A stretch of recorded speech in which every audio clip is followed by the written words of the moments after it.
اللہ تمہاری بے ارادہ قسموں پر تم سے مواخذہ نہیں کرے گا، لیکن پختہ قسموں پر جن کے خلاف کرو گے مواخذہ کرے گا۔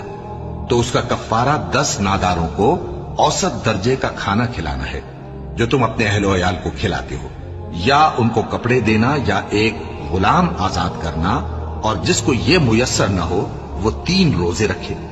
یہ تمہاری قسموں کا کفارہ ہے جب تم قسم کھا لو اور اسے توڑ دو، اور اپنی قسموں کی حفاظت کرو۔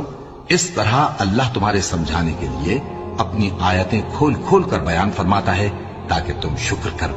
اے ایمان والو، شراب اور جوا اور بت اور پانسے یہ سب ناپاک کام اعمال شیطان سے ہیں، سو ان سے بچتے رہنا تاکہ تم کامیاب ہو جاؤ۔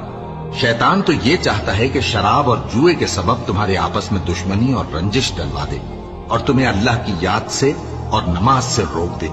تو کیا تم لوگ ان کاموں سے باز آؤ گے؟